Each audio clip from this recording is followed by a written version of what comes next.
Assalamualaikum and hello everyone.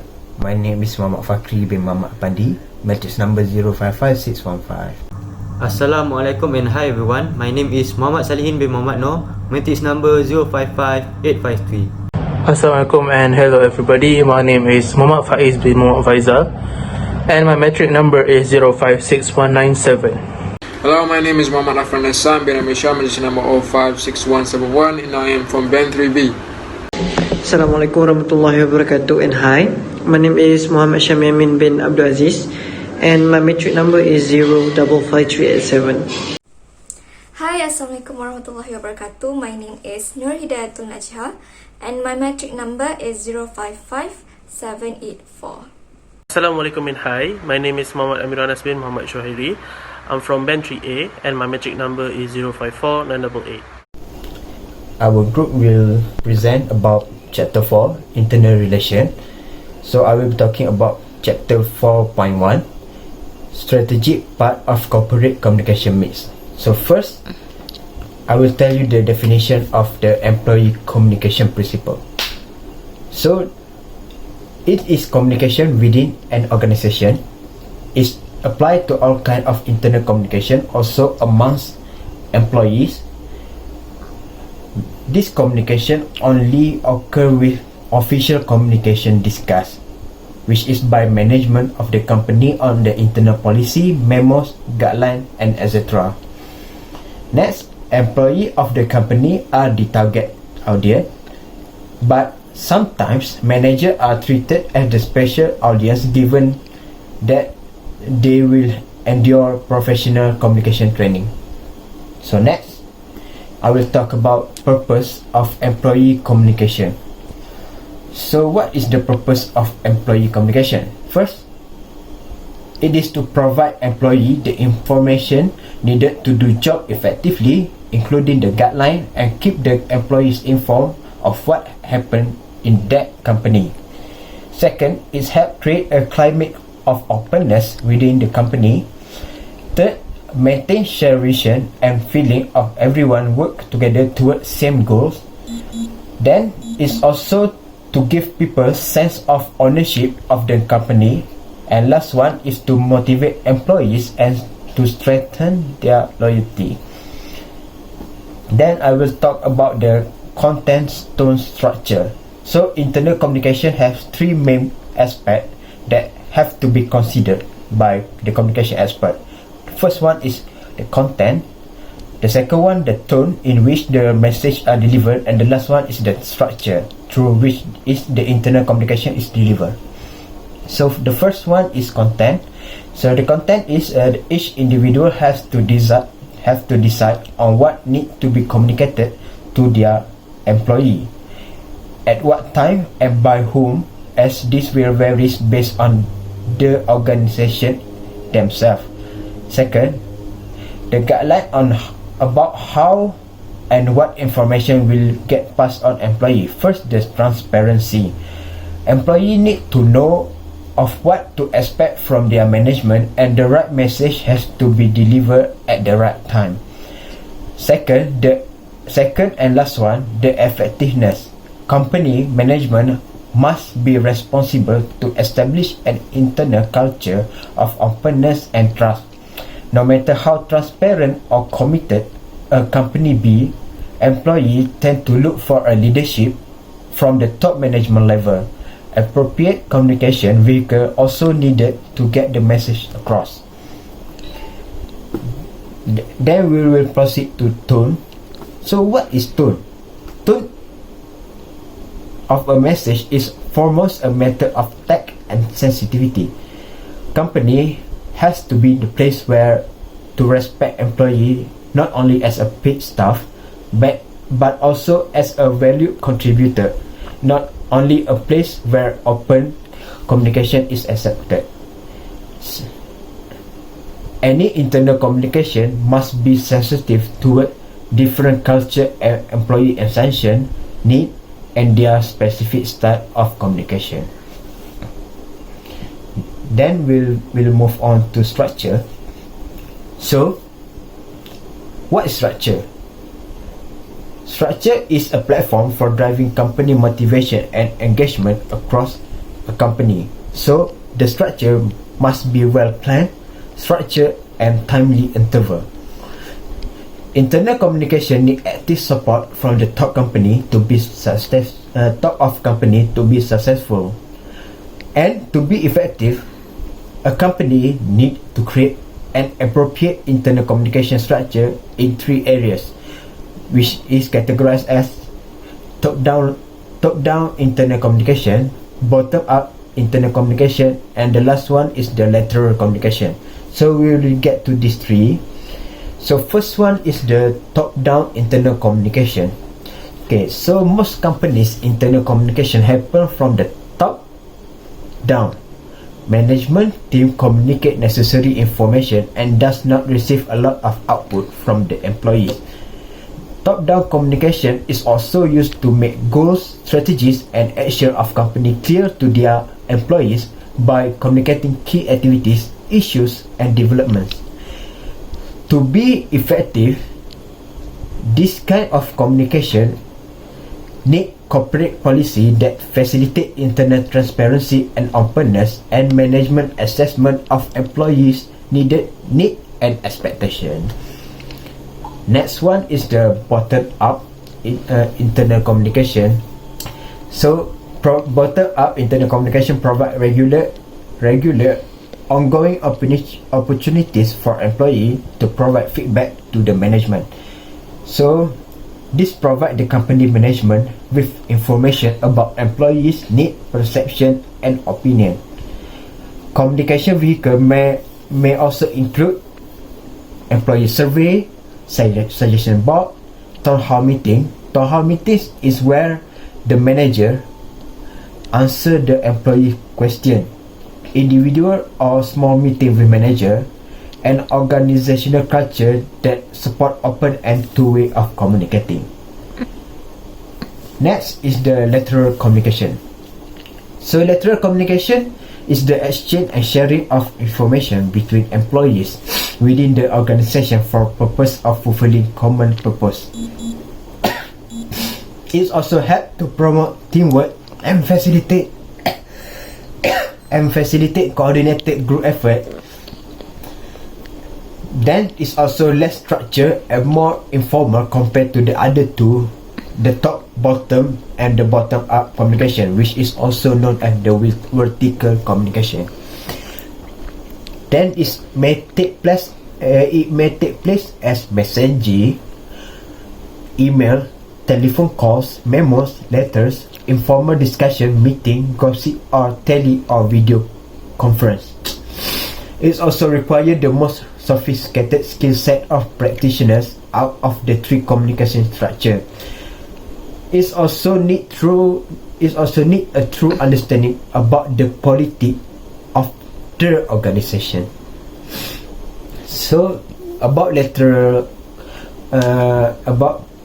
communication, there is a way to facilitate them. The first one is establishing cross-functional task force and work team that create relationship across the organization. Then, facilitating the identification of potential internal problems as a result of increased knowledge. Next, also initiating brainstorming session to understand existing and future challenges and to collaborate on solution. Also,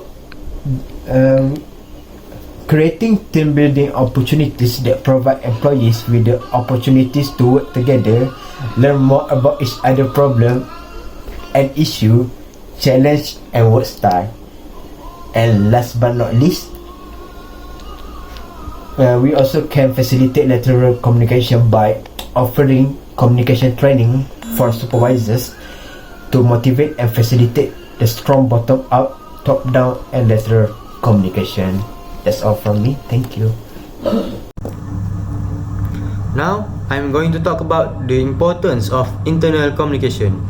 The importance of internal communication is to establish and maintain mutually beneficial relationships between an organization and the employees on whom its success and failure depends. Many organizations have realized the true importance of their workforce in terms of external corporate image, which will help in strengthening their reputation. Similarly, good internal communication transfers the values of the company to the employees, who will spread the word. Internal communication is also very important to transmit the company's value. If you develop a good internal communication strategy, your employees will feel listened to, which in return will encourage their willingness. Next is the corporate communications role. The corporate communicator's role is considered as an important element in the organization. Corporate communication is a representative of an organization and is responsible for retaining the reputation and image of the organization. Internal communicators help to enhance the internal communication procedures and build trust on the company's employees. It is the role of the corporate communication professional working at the organization to initiate change of the management's internal communication practices. They need to know the organization's objectives, its mission and vision and plans to be fully motivated. Next presenter please. So for my part, I will be explaining about the effectiveness of employee communication. So the first part of my subtopic is the state-of-the-art communication system. So today's employees are known to be smart, and they have a lot of information sources. It's undeniable. For example, social media, online media. Therefore, it would be such a mistake to underestimate them. So this new innovation can intensify global competition, and all of those communication platforms offered force a company management to strive for true employee engagement, and their communication with employees hopefully can be as honest, as open and transparent as possible. So the management team has to be convinced of this and has to implant the principles of an open internal communication model in the company's culture. Because why I say this, because otherwise the communication executive, the person who is responsible for internal communication, will fail as a result of lacking executive support. So today, with the new era of advanced online communication, it is important for organizations, for company, not only to do something to keep them one step ahead of the competition, but also to buy into new communication patterns. The dialogue-based character of online communications channels makes it very difficult for companies to ignore the modern two-way flow of information. Therefore, companies must create a coordinated, or I can say reasonable, internal communication system that merges the feedback mechanisms within the company. So management, it goes without saying that management has to create an internal culture where the employees feel comfortable. They don't feel awkward asking questions and raise concerns. So that's about it. And the next thing I wanna explain or discuss is about the director's role. So in this situation, the role of the manager responsible for internal communication is twofold, like I said. So first, it is to convince his conservative management of the requirements of the modern two-way employee communications and the resulting advantages for the company. So this actually could be an uphill struggle, because as a conservative management, it might feel a little bit challenged in their traditional role. Management will not deny that the best spokespersons of the company, of the organization, are the employees. So a company may publish an advertisement indicating that indicating all of those great things that have been done by the company, but the impact of this ad can be weakened. Like, no matter how good the advertisement is, but the impact of this advertisement can be weakened, can be discredited just like that if the employees just debunking these claims, like they're not fully committed to these claims. But on the other hand, positively positioned and well-informed employees will be the company's best valued ambassadors. So secondly, to develop and implement a two-way internal communication system in which management will be in touch with employees and which are as transparent as possible. Communication tools are implemented with which employees feel well informed and which makes them feel involved. And most importantly, the mechanisms are installed which serve the purpose to make the employees' voices heard, and under which they can provide feedback to the management. First, the two-way communication happens. So yeah, that's all from me. So about internal communication channel, it can be described as a means in which people in an organization communicate and interact with each other. So in addressing internal communication with employees, every company has its own ways. Implementing the right communication channels in your organization is the key to keeping your employee engaged, productive, and aligned with your business goals. There are many tools and channels that we can categorize in groups of online and offline employee messaging tools. Firstly, in offline, of course, it being face-to-face communication. Even with living in an era of technology where we use electronics to communicate, face-to-face communication is still considered as the best way of communication. And there are also group meetings that are very effective for employees to get news and updates about the company. Although so, groups should be kept small as it will be much easier to control the meeting. Staff meetings should also be made regularly because it is a good option for employees to get to share ideas, learn what's going on in the company, and maintain good relationship with each other. But as these staff meetings are dominated by the boss's monologue, it may cause dislikes from employees. So to make the staff meetings more appealing to the employees, it should be more informal, sharing should be rotated, and it should be free speech. Next, informal gatherings, which includes the organizing of birthday celebrations, anniversaries, or other parties, could be a way for employees and managers to get to know each other better. These informal events can also create a relationship between all levels of the organization. A video is also a good way to deliver messages and information across to employees.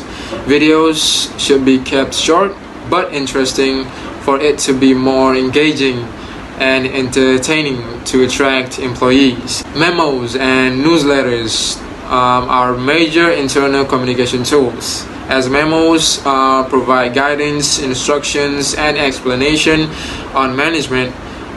The use of memos is appropriate when a specific issue is at stake. While in newsletters, they provide context and corporate purposes. Newsletters can contain information such as organizational changes, staff changes, and also promotions. There are also online newsletters, which are delivered as a web page. And to attract attention, it can carry special features such as images, slideshows, and on-screen displays. Also emails, which are effective for managers to get their point across to employees. Managers often use this as the message would reach the employee without delay. Also, in our modern era, there are the use of mobile tools. Phones, tablets can be put to use with their many applications for internal communication that enables companies to push notifications and allow employees to respond.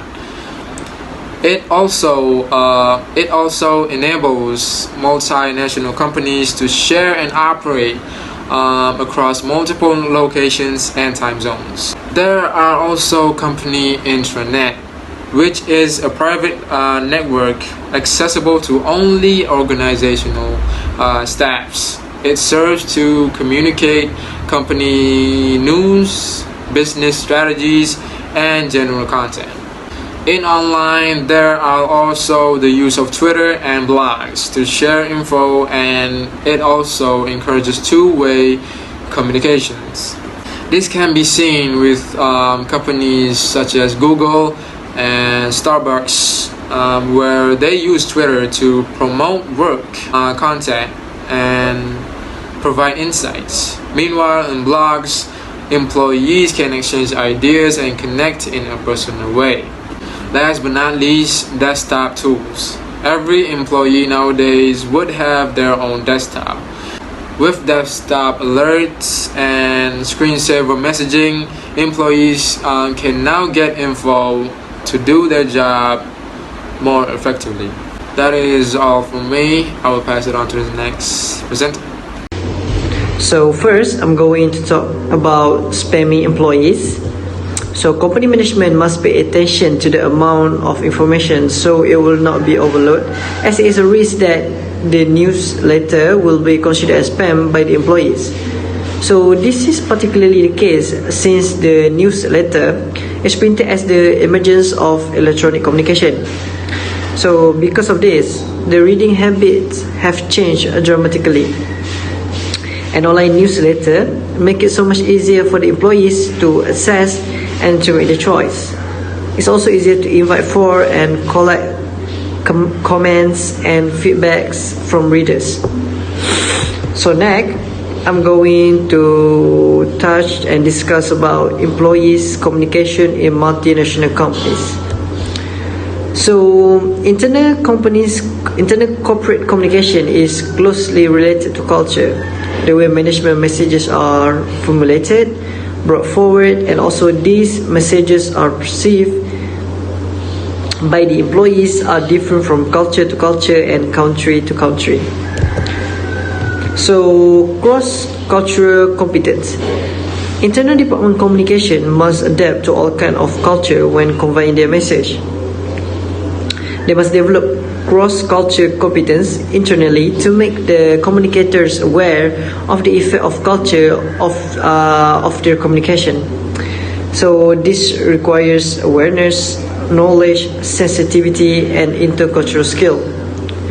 Western society's communication practices and related management principles can't be blindly applied to other strong or older cultures. So all countries in Asia have different languages, cultures, religions, and even business practices. For example, in the Western world, good, transparent internal communication can be described as timely, clear, factual, and available to all employees. In Asia and in some part of the world, good internal communication is relationship-oriented.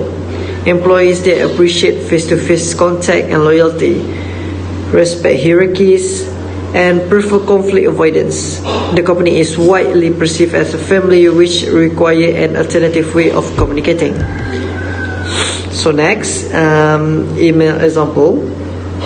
So nowadays, most companies around the world consider email as one of the main tools for communication, but the way messages are conveyed in email also varies by culture. So in the USA and most European countries, email should be clear and straight to the point.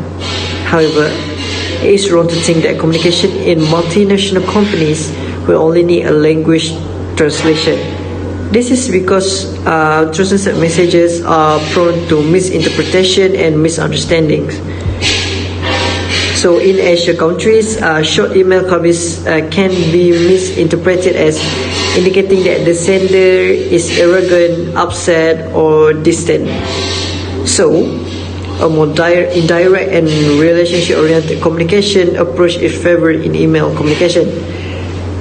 For example, a good way to improve this multicultural skill would be to add a short paragraph to each written communication in which the Asian recipient is asked about how he is doing, the weather, or any other friendly comments that serve as an introduction to the main points to be communicated. Next, I will talk about the employee communication in internal crisis situation. In crisis situations, sometimes a company needs to restructure the organization, and it may affect the employee personally and mentally, making them demotivated. Thus, here, internal communication helps the management to reassure, realign, and re-engage with their employees to make sure that the situation is still under control. Next is communication and change management.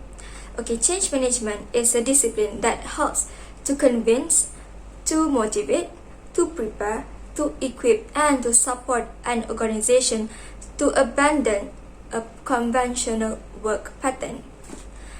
There are three aspects in change management. First, structural, second, organizational, and lastly, cultural.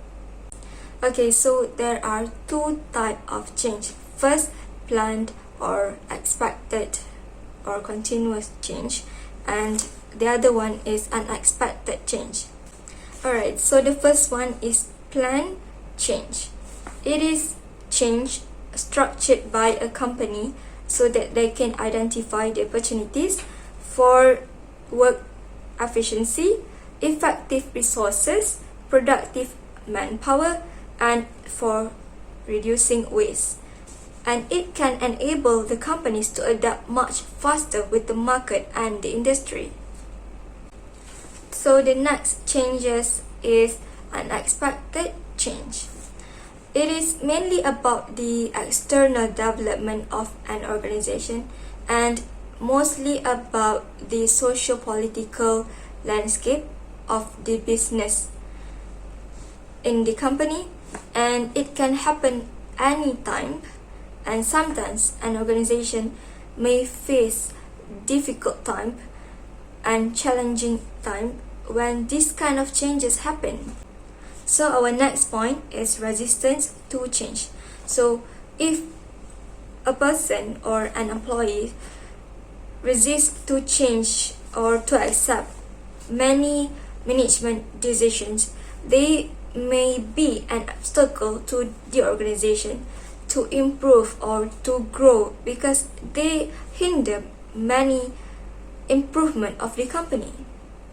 The next point is corporate communication role. It is to assist an organization or the company to convince, to motivate, to prepare, and to support its way to adapt with the current changes in the industry so that they can always be relevant in the industry.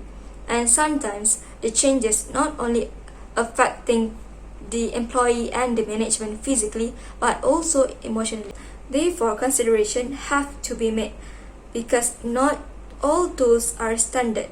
It differs depending on the objective of the organization, and two-way communication is very important so that the management and the employee can understand each other and they can strive for their goals and objective of the company together. Today, I am going to talk about success control.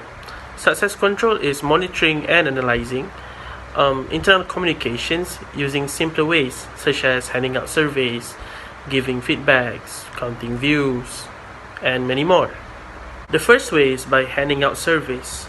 It is a procedure to check employees' satisfaction. Employees can be asked for their preferences on how they would like to receive the information. Other than that, employees also can be asked about their inclusiveness in the organizations. The survey also can be done on an anonymous basis, and usually when the employees decided to do that, it usually leaves a hint to the organizations on internal communication system, because there must be a reason why they don't want their name to be pointed out. The second way is by counting views. This is especially for social media. The number of views on pages and videos will provide information on the effectiveness of the communication tools. The third way of analyzing internal communication is by giving feedback. Usually, employees will give their feedback at the end of a meeting or a gathering. Meeting and gathering places can also be used as a place to review internal communications and how well they are working. Next way is by checking history.